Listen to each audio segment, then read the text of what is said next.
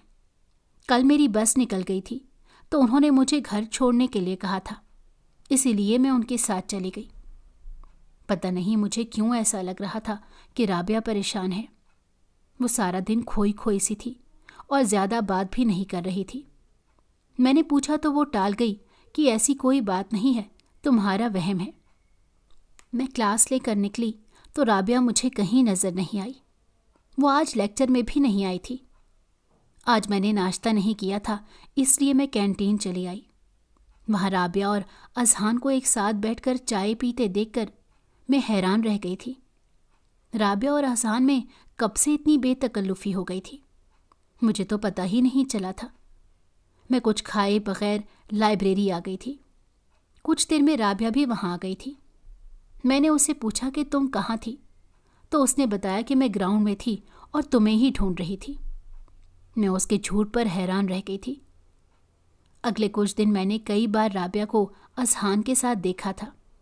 وہ آج کل کلاس میں بھی کم آتی تھی اور اذہان کے ساتھ گھومتی رہتی۔ مجھے کافی دھچکا لگا تھا، اپنی بے وقوفی پر غصہ بھی آیا۔ میں اذہان کے بارے میں کیا کچھ فرض کیے بیٹھی تھی، لیکن لگتا تھا کہ اذہان کی دلچسپی رابعہ میں تھی۔ شاید اسی لیے وہ میرے پاس آتا تھا، کیونکہ میرے ساتھ رابعہ موجود ہوتی تھی۔ اب سے میں نے صرف اور صرف پڑھائی پر توجہ دینے کا فیصلہ کیا تھا۔ رابعہ سے ویسے ہی آج کل کم بات ہوتی تھی۔ وہ خود ہی پتہ نہیں کہاں غائب رہتی تھی۔ کبھی وہ نتاشا کے ساتھ دکھائی دیتی تو کبھی اذہان کے ساتھ۔ میں نے خود بھی رابعہ پر توجہ دینی چھوڑ دی تھی۔ اذہان میرے پاس آتا تو میں اسے بھی زیادہ بات نہیں کرتی تھی اور کتاب کھول کر بیٹھ جاتی۔ اذہان نے بھی میری بے رخی کو محسوس کر لیا تھا۔ اس نے ایک دو بار پوچھا بھی کہ میں اس سے ناراض ہوں کیا، لیکن میں نے یہ کہہ کر بھلا میں اس سے کیوں ناراض ہوں، اس کو ٹال دیا تھا۔ آج کافی دن بعد رابعہ میرے پاس آ کر بیٹھی تھی اور پڑھائی کے بارے میں پوچھ رہی تھی۔ آج وہ مجھے کافی مطمئن لگ رہی تھی۔ پچھلے دنوں سے جو پریشانی اس کے چہرے پر تھی وہ آج غائب تھی۔ تم خود کہاں ہوتی ہو آج کل؟ کلاس میں بھی نہیں آتی؟ میں نے اس سے پوچھا تو وہ مسکرا دی۔ اس نے بتایا کہ وہ ایک بہت اہم کام میں مصروف تھی اور اب تقریباً وہ کام مکمل ہو گیا ہے۔ ایسا کون سا کام ہے؟ میں نے تجسس سے پوچھا۔ کچھ دنوں میں تمہیں خود ہی سب پتہ چل جائے گا۔ اس نے کھل کر کچھ بھی نہیں بتایا تھا۔ میں سوچ میں پڑ گئی تھی کہ ایسی کیا بات تھی کہ آج اتنے دنوں بعد رابعہ کافی خوش لگ رہی تھی۔ کیا اس بات کا تعلق اذہان سے تھا؟ پہلے مرحلے کے نتائج کا اعلان ہوا تو مجھے یقین ہی نہیں ہو رہا تھا۔ کتنی دیر میں ساکت کھڑی نوٹس بورڈ کی طرف دیکھتی رہی۔ میں نے امتحان میں کوئی پوزیشن حاصل نہیں کی تھی، اور حیرت کی بات یہ تھی کہ نتاشا نے چوتھی پوزیشن حاصل کی تھی۔ اذہان بھی 9ویں نمبر پر آ گیا تھا اور رابعہ 10ویں نمبر پر تھی۔ اذہان بہت غصے میں تھا۔ اس کا کہنا تھا کہ امتحان کے یہ نتائج سراسر غلط ہیں اور ٹیچرز نے صرف اپنے منظور نظر طالب علموں کو اچھے نمبروں اور پوزیشنز سے نوازا ہے اور باقی طالب علموں کے ساتھ سراسر زیادتی کی ہے۔ وہ بالکل درست کہہ رہا تھا۔ اس بات کی تو میں خود بھی گواہ تھی۔ نتاشا نے تو کبھی کوئی لیکچر نہیں لیا تھا۔ وہ تو کلاس میں بھی بہت کم آتی تھی، لیکن سنا تھا کہ وہ پروفیسر عقیل کی منظور نظر ہے، اور رابعہ تو خود مجھ سے تیاری کے لیے نوٹس لیتی تھی۔ لیکن اب کیا ہو سکتا تھا؟ نتیجے کا اعلان ہو چکا تھا۔ میں تو کوئی بات کرنے کی پوزیشن میں ہی نہیں تھی۔ مجھے کافی دھچکا لگا تھا اور میری طبیعت بھی خراب ہو رہی تھی، اسی لیے میں فوراً ہی گھر آ گئی۔ گھر آ کر میں کافی دیر روتی رہی۔ امی بھی میرے رونے کی وجہ سے پریشان ہو گئی تھیں۔ رات تک مجھے بخار ہو گیا تھا۔ رات کو ابو میرے کمرے میں آئے تو میں ابو کو دیکھ کر حیران ہو گئی۔ کافی دنوں کے بعد آج وہ میرے کمرے میں آئے تھے۔ ابو نے مجھے تسلی دی تھی اور کہا تھا کہ اگر مجھے وظیفہ نہیں ملا تو مجھے فکر مند ہونے کی ضرورت نہیں ہے، وہ میری فیس کا انتظام کر دیں گے، میں بس بے فکر ہو کر پڑھائی کروں۔ مجھے ابو کی تسلی سے بہت ڈھارس ملی تھی۔ آج مجھے احساس ہو رہا تھا کہ باپ کی کیا اہمیت ہوتی ہے۔ میں ہمیشہ سے ہی ابو سے ناراض رہی تھی، لیکن ابو کو میری فکر تھی۔ خیر، بات صرف وظیفے کی نہیں تھی، میری محنت کی بھی تھی۔ میری طرح بہت سے طالب علموں نے دن رات محنت کی تھی، لیکن نتائج کو بدل کر اپنے پسندیدہ طالب علموں کی طرف منتقل کیا گیا تھا اور حقدار کو ان کے حق سے محروم کر دیا گیا تھا۔ اب تو میرا فیس دے کر بھی اس ادارے میں تعلیم حاصل کرنے کا دل نہیں کر رہا تھا۔ میں جانتی تھی کہ میرے والد کی اتنی آمدنی نہیں تھی کہ وہ ہر 6 ماہ بعد لاکھوں کی فیس جمع کروا سکیں، اور اگر وہ کہیں میرے لیے انتظام کر بھی لیتے تو لازمی طور پر انہیں قرضہ لینا پڑتا۔ میں اپنے والدین کی اکلوتی اولاد نہیں تھی، میرے بہن بھائی بھی تھے، انہوں نے بھی تعلیم حاصل کرنی تھی، اور میں اتنی خود غرض ہرگز نہیں تھی کہ اپنے بہن بھائی کا حق مارتی۔ میں نے یونیورسٹی کو خیر آباد کہنے کا فیصلہ کر لیا تھا۔ میں نے سوچا تھا کہ کسی بھی مناسب فیس والی نارمل یونیورسٹی میں داخلہ لے لوں گی۔ اگلے دن میں بہت ہمت کر کے یونیورسٹی روانہ ہوئی تھی، جبکہ میرا یونیورسٹی جانے کا بالکل دل نہیں چاہ رہا تھا۔ رابعہ میرا ہی انتظار کر رہی تھی۔ وہ مجھے لے کر ایک طرف آ گئی۔ وہ مجھے سمجھا رہی تھی کہ مجھے مایوس ہو کر یونیورسٹی نہیں چھوڑنی چاہیے، کیونکہ اس صورت میں میرا 1 سال ضائع ہو جائے گا۔ لیکن سب حالات تمہارے سامنے ہیں۔ امتحان کے نتائج کو تبدیل کیا گیا ہے اور مجھے اس سال کا وظیفہ بھی نہیں ملے گا، تو میں یونیورسٹی کی فیس کہاں سے دوں گی؟ اور ویسے بھی تمہیں میری کیا فکر؟ تم نے تو خود پتہ نہیں کس طرح پوزیشن حاصل کی ہے، جبکہ تمہارے پرچے بالکل اچھے نہیں ہوئے تھے، اور پوری کلاس یہ کہہ رہی تھی کہ تم نے پروفیسر داؤد کے ذریعے یہ پوزیشن حاصل کی ہے۔ میں سخت غصے میں آ گئی تھی اور رابعہ کو کافی کچھ سنا دیا تھا۔ رابعہ چپ ہو گئی تھی، اس کے چہرے کا رنگ فک ہو گیا تھا۔ وہ کچھ سوچ میں پڑ گئی تھی، پھر کہنے لگی، دیکھو، کلاس کی لڑکیاں میرے بارے میں جو بھی سوچتی ہوں مجھے اس سے کوئی فرق نہیں پڑتا ہے۔ مجھے صرف تمہاری پرواہ ہے، اس لیے میں تم کو یہ بتا رہی ہوں کہ سب ٹھیک ہو جائے گا۔ تمہیں اسکالرشپ بھی ملے گا اور پوزیشن بھی۔ تمہیں تمہاری محنت کا صلہ ضرور ملے گا، لیکن بس تم مجھ سے وعدہ کرو کہ ایک دم سے کوئی فیصلہ نہیں کرو گی، بلکہ انتظار کرو گی اور یونیورسٹی نہیں چھوڑو گی۔ یہ کہہ کر وہ فوراً ہی وہاں سے چلی گئی تھی۔ میں رابعہ کی باتوں پر حیران رہ گئی تھی۔ وہ یہ سب کیا کہہ رہی تھی مجھے کچھ بھی سمجھ نہیں آ رہا تھا، لیکن اس کو اتنی باتیں سنانے پر اب مجھے شرمندگی ہو رہی تھی۔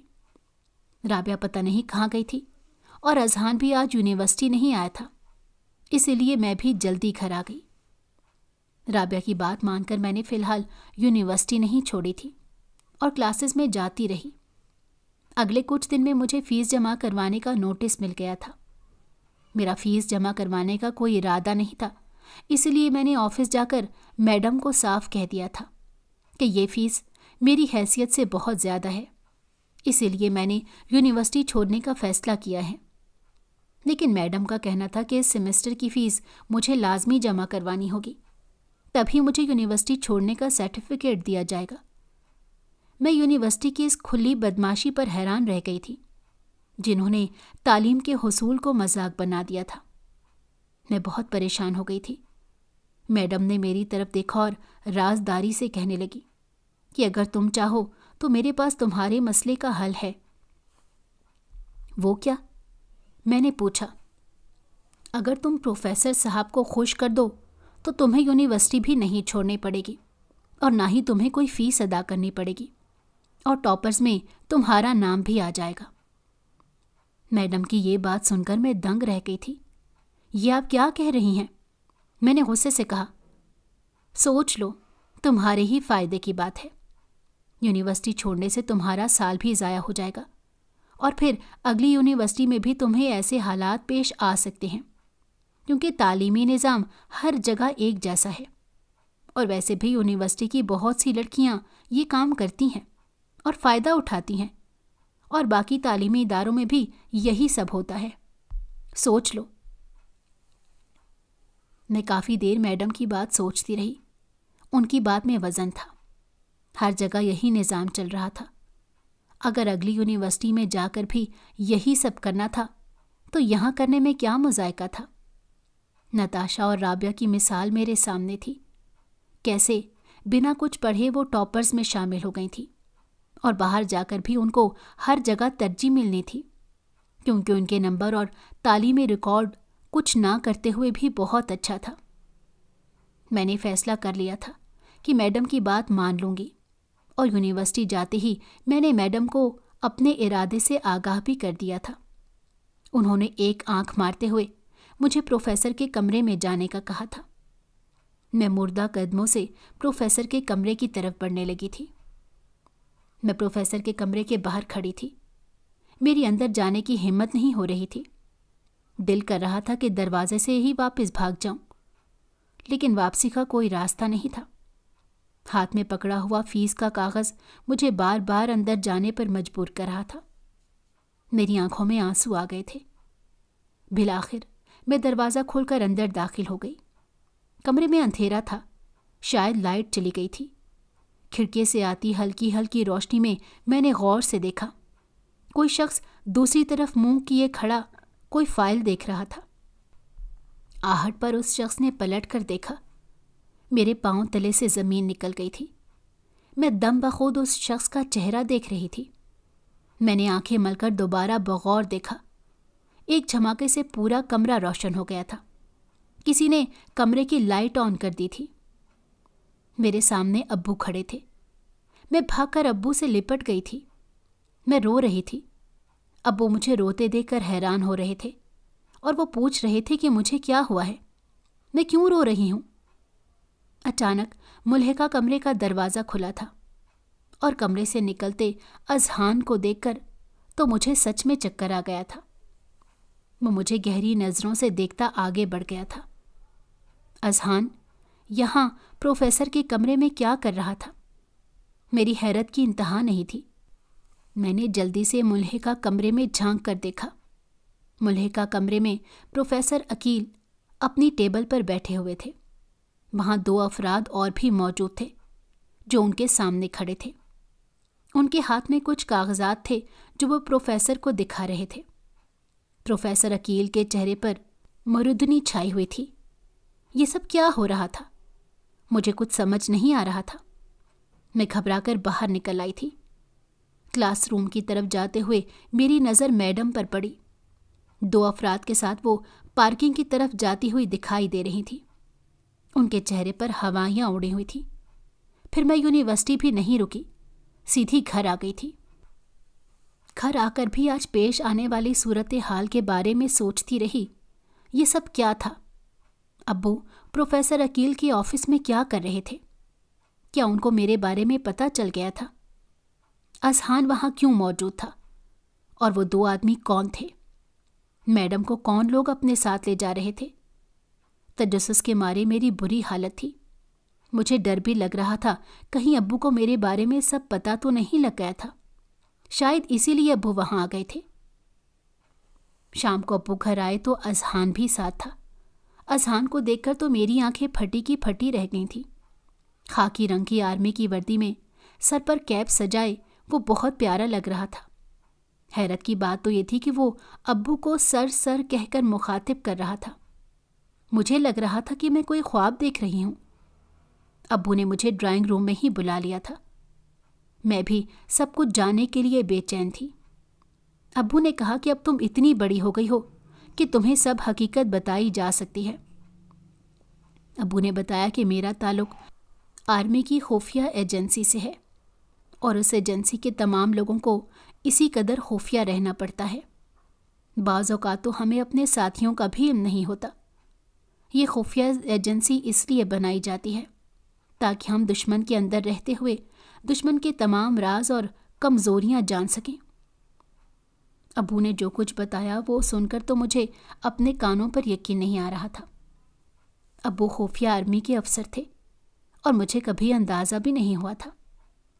ابو نے بتایا کہ ابو کا تعلق جس ونگ سے تھا، اس ونگ کے سپاہی کبھی بھی کسی کے سامنے نہیں آتے تھے، اور خفیہ طور پر پس پردہ رہتے ہوئے اپنا مشن پورا کرتے تھے، پوری ذمہ داری اپنی ڈیوٹی سر انجام دیتے ہوئے۔ ابو نے ہزاروں کامیاب مشن سر انجام دیے تھے، ہزاروں دہشت گردوں کو پکڑا تھا اور دشمن کے کئی منصوبے خاک میں ملائے تھے، لیکن ملک و قوم کی اس خدمت میں ابو نے بہت بڑی قربانی دی تھی۔ ہمیشہ اپنے بیوی بچوں سے دور الگ زندگی گزاری تھی، کبھی کسی شہر تو کبھی کسی شہر، کبھی کسی بھیس میں تو کبھی کسی روپ میں، کیونکہ سامنے آنے کا مطلب اپنے خاندان کو بھی خطرے میں ڈالنا ہوتا ہے۔ دشمن اس سے فائدہ اٹھا سکتا ہے، اسی لیے خفیہ ایجنسی کے لوگ کبھی اپنا آپ ظاہر نہیں کرتے اور ہمیشہ چھپ کر اور بھیس بدل کر رہتے ہیں۔ امی ابو سے کبھی شکایت کرتی تو ابو کہتے تھے میری دوسری فیملی کو بھی میری ضرورت ہے۔ امی بھی مجھے ٹالنے کے لیے یہی کہہ دیا کرتی تھی کہ ابو کی دوسری فیملی بھی ہے، جس سے مراد وطن عزیز کے لوگ ہوتے تھے، جبکہ میں دوسری فیملی سے ابو کی دوسری بیوی اور بچے سمجھتی رہی اور ہمیشہ بدگمانی کا شکار رہی۔ ابو نے بتایا کہ ان کے افسروں کو کافی عرصے سے یونیورسٹی میں کرپشن، منشیات کے استعمال اور لڑکیوں کی ترسیل کی مسلسل شکایات موصول ہو رہی تھی، اور یہ بھی کہا جا رہا تھا کہ یہ ایک بہت بڑا مافیا یہاں سرگرم عمل ہے، لیکن اس مافیا کو مقامی پولیس کی مکمل حمایت حاصل ہے، اسی لیے ابھی تک یہ مافیا قانون کی گرفت سے بچا ہوا ہے۔ آفیسرز کی طرف سے ابو کو یہ کام سونپا گیا تھا کہ وہ تمام صورتحال کا جائزہ لیں اور ذمہ داروں کے خلاف ثبوت اکٹھے کریں تاکہ ان کو ان کے جرم کی سزا دی جا سکے۔ اس سلسلے میں آرمی کے کئی افسر بھی ابو کی مدد کر رہے تھے۔ اذہان کا تعلق بھی آرمی سے تھا۔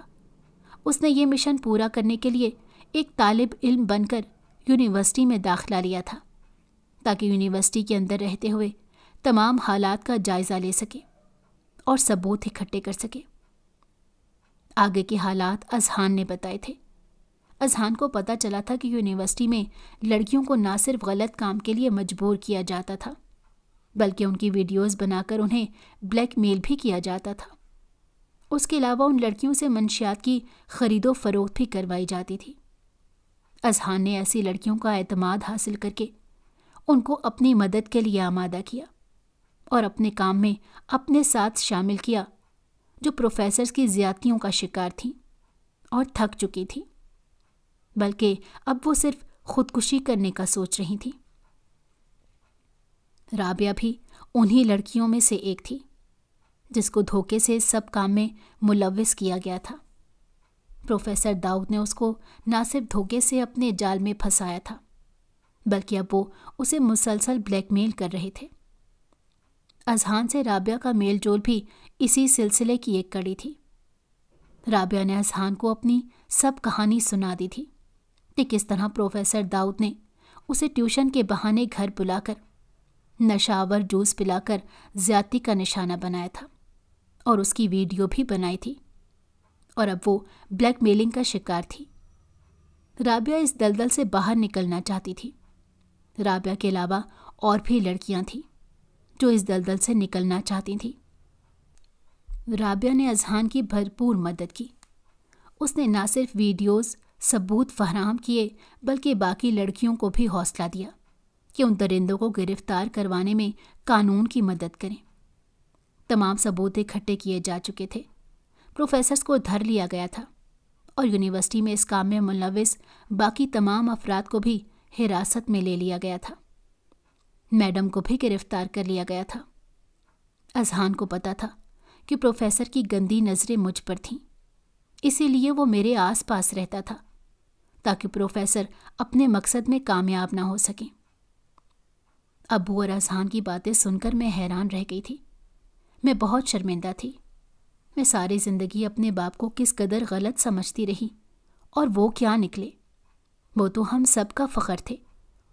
میں نے ابو سے معافی مانگی تو انہوں نے مسکرا کر پیار سے مجھے اپنے ساتھ لگا لیا۔ وہ مجھ سے ناراض نہیں تھے بلکہ ہمیشہ میری فکر میں مبتلا رہتے تھے۔ اذہان بھی مسکرا رہا تھا۔